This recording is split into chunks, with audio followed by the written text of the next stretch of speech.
밤이 깊어가던 어느 날 서울 외곽의 작은 도시에서 나는 친구들과 함께 오래된 폐가를 탐험하기로 했다. 이곳은 수십 년 전에 지어진 저택으로 한때 부유한 가문의 소유였지만 그들과 관련된 불행한 사건으로 버려진 이후로 수많은 괴담과 전설이 얽힌 장소였다.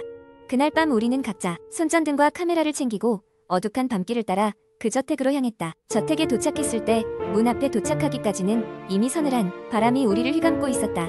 친구 중 한 명이 인기척 없는 대문을 열자 요란한 소리가 울렸다. 내부는 예상했던 것 이상으로 음산했다. 천장에서 거미줄이 늘어져 있었고 벽에는 오래된 습기 자국과 함께 이해할 수 없는 고문이 여기저기 새겨져 있었다. 우리 중 리더격인 승현이가 먼저 1층부터 구경하자며 건물의 구조를 이해하려고 했고 우리는 그를 따라 끈적한 바닥을 디뎠다. 벽에는 옅은 촛농이 흘러내린 흔적이 있었고 오래된 가족 사진들이 걸려 있었는데 그들의 무표정한 미소는 오히려 불안감을 자아냈다. 1층의 모든 방을 확인한 후 우리는 2층으로 향했다. 계단을 오르자 이상하게도 점점 부서지는 목재의 삐걱거림 소리가 더 크게 들리기 시작했다. 그리고 누군가 우리를 쳐다보는 듯한 느낌을 떨칠 수가 없었다. 2층 복도의 끝에 있는 방에 도착했을 때 문이 살짝 열려있는 것을 발견했다. 한 친구가 조심스럽게 그 문을 더 열었고 우리는 발길을 멈출 수밖에 없었다. 방 한가운데에는 오래된 앤티크 스타일의 의자가 있었고 그 위에는 한 여인이 웅크리고 앉아있었다. 우리는 처음에는 그저 허수아비 같은 사람이 만든 조각상이라고 생각했다. 그러나 그녀의 고개가 천천히 돌아가면서 그녀의 얼굴이 우리를 마주 보았고 우린 공포에 질려 비명을 질렀다. 그녀의 눈구멍은 텅 비어 있었고 입가에는 기이한 미소가 비틀어져 있었다. 순간 부적처럼 다가왔던 바람이 멈추고 방 안이 싸늘해졌다. 우리는 엄청난 무게의 공포에 짓눌려 그 자리에 얼어붙은 듯 꼼짝도 할 수 없었다. 그녀는 무겁게 입을 떼며 낮은 목소리로 아무 의미 없는 흘러가는 소리를 흉내내기 시작했다.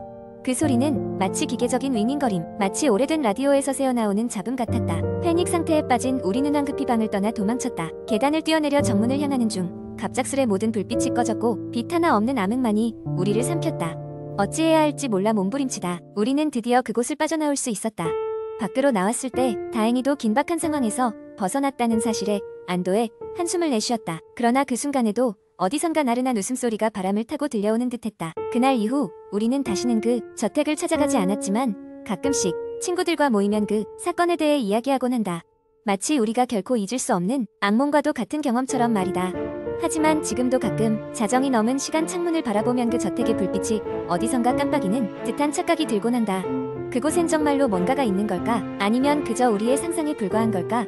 그것은 여전히 우리를 가끔씩 오싹하게 만드는 미스터리로 남아있다. 두 번째 이야기, 옛날에 내가 고등학생이었을 때의 일이다. 그때는 인터넷이 지금처럼 발달하지 않았지만 여러 게시판과 커뮤니티에서 사람들이 경험한 무서운 이야기를 공유하곤 했다. 나도 시간이 날 때마다 그런 이야기를 읽는 것을 좋아했는데 그러던 중 유독 사람들 사이에서 화제가 되었던 일산 터널 괴담이라는 글이 있었다. 이야기는 한 커플이 드라이브를 하다 일산 근처의 작은 터널을 지나가는 경험을 하면서 시작된다. 이 커플은 늦은 밤까지 데이트를 즐기다 집으로 돌아가던 길이었다. 그날 밤 하늘에는 구름이 좀 끼어 있었고 달빛도 약했다. 길을 따라가던 중 갑자기 앞에 작고 허름한 터널이 나타났다. 이 터널은 오래된 콘크리트로 만들어진 구조였고 입구는 무언가 칠해져 있는 것 같았지만 어두워서 잘 보이지 않았다. 여기까지 읽은 나는 그저 흔한 괴담이겠거니 하며 가볍게 넘기려 했다. 그러나 이야기의 전개가 점점 이상하게 흘러가기 시작했다. 커플이 터널 속으로 차를 몰고 들어갔을 때 그 좁은 공간 안에서는 묘한 압박감이 느껴졌다. 운전하던 남자는 으스스한 느낌의 라디오를 켰지만 모든 채널에서는 이상한 잡음, 소리만 들릴 뿐이었다. 여자는 그 불길한 정적을 깨기 위해 농담을 했지만 그 순간 차 안에서 갑자기 차가운 공기가 느껴졌다. 두 사람이 터널을 지나가는 동안 뒤쪽에서 누군가 차를 밀어붙이는 듯한 느낌이 들었다고 한다. 하지만 백미러로 뒤를 확인했을 때는 아무것도 보이지 않았다. 교통이 거의 없는 시간이라 다른 차가 올 리도 없어서 서로를 달래며 그 터널을 빨리 빠져나가자고 했다. 그리고 마침내 터널 끝이 보이기 시작했을 때 여자가 갑자기 비명을 질렀다. 그녀는 창밖을 바라보며 몇 번이고 저기 라고 외쳤다. 남자도 황급히 창밖을 보았지만 아무것도 보이지 않았다. 여자친구의 얼굴은 창백해졌고 남자는 무슨 일이냐고 묻자 그녀는 떨리는 목소리로 말했다. 누가 터널 벽에서 우리를 보고 있었어. 남자는 믿을 수 없다는 듯 터널 벽을 쳐다보았지만 보이는 것은 낡고 검게 칠해진 표면뿐이었다. 터널을 벗어난 그들은 곧장 근처 밝은 지역으로 차를 몰았고 그곳에서 잠시 멈춰 숨을 고르기로 했다. 그러고 나서야 여자친구는 자신이 본 것을 자세히 설명하기 시작했다. 터널의 벽에는 창백한 얼굴이 박혀 있었고 그 얼굴은 마치 벽에서 삐져나온 듯한 모습으로 그들을 계속 쫓아왔다고 했다. 얼굴은 눈도 없었고 입은 기괴하게 찢어져 있었다. 그날 이후로 여자는 터널을 지날 때마다 무서워서 눈을 감고 만다고 했다. 그 이야기를 읽고 나니 나는 그 터널이 정말로 존재하는지 궁금해졌다. 인터넷을 조금 더 뒤진 결과 실제로 일산 근처에는 귀신 터널이라는 장소가 있다는 것을 알게 되었다. 여러 사람들이 그 터널을 지나면서 비슷한 경험을 했다는 이야기를 발견하고는 오싹해졌다. 결국 호기심을 이기지 못하고 친구들과 함께 그 터널을 찾아가기로 했다. 차를 타고 한참을 달린 끝에 우리는 그 유명한 터널 입구에 도착할 수 있었다. 겉보기에는 그저 오래된 터널에 불과했지만 막상 그 앞에 서니 근거 없는 공포감이 엄습해왔다. 우리는 터널을 지나가는 내내 라디오를 켜둔 상태였고 처음에는 아무 이상이 없었는데 중간쯤에 다시 그 기묘한 잡음이 들리기 시작했다. 끝까지 터널을 빠져나와 우리끼리 서로를 확인하며 웃겨 넘기려 했지만 무엇인가 이상하다는 느낌은 지울 수 없었다. 집에 돌아온 후 그 터널에 다녀온 사람들의 후일담을 인터넷에서 다시 찾기 시작했다. 한 블로그에는 터널을 지나고 난 후 자신의 생일에 맞춰 괴이한 일들이 벌어지기 시작했다고 적혀 있었다. 그 이전까지는 별다를 것 없었지만 그 이상한 날 이후로는 자꾸만 귀신을 목격하거나 알 수 없는 전화가 걸려오기를 반복했다고 했다. 결국 나는 그 이후로 어떤 터널을 지나게 되더라도 약간의 경계심을 가지게 되었다. 괴담이란 때로는 그 자체로 오싹한 이야기를 넘어 사람의 일상에 알 수 없는 공포를 심어주는 무언가로 다가올 때가 있는 듯하다.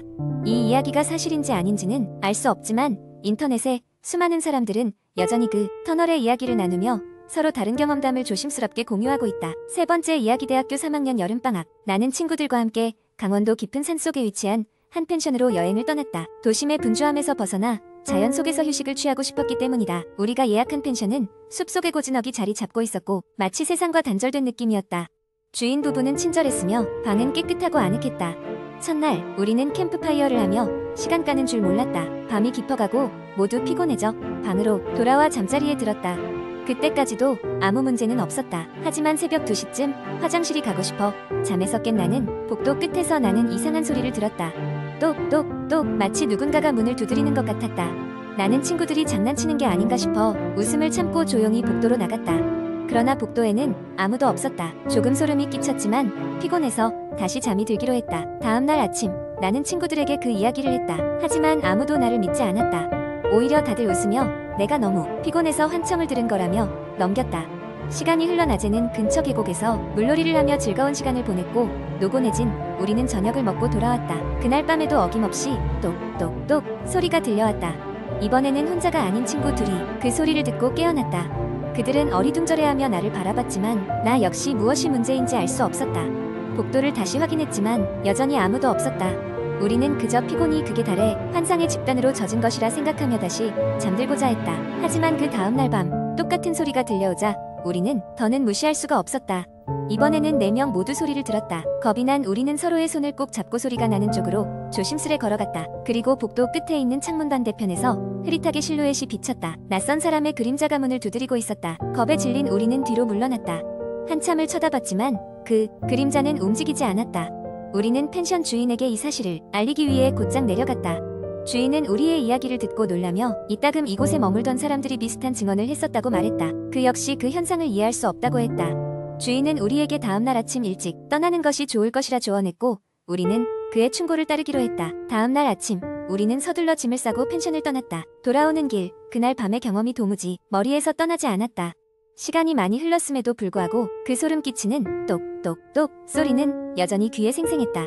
도심으로 돌아와 일상에 복귀했지만 아무리 잊으려 해도 그날의 기억은 잊히지 않았다. 펜션에서의 그 일은 친구들 사이에서도 종종 이야기거리가 되곤 했는데 시간이 지나면서 우리는 그날의 일을 서로의 추억 속 한편으로 남겨두었다. 하지만 가끔 나도 모르게 새벽에 잠이 깼을 때 아직도 그 소리가 들릴까봐 두려운 마음이 들곤 한다. 그럴 땐 그저 이불을 더 세게 껴안고 다시 잠에 들려 애쓴다.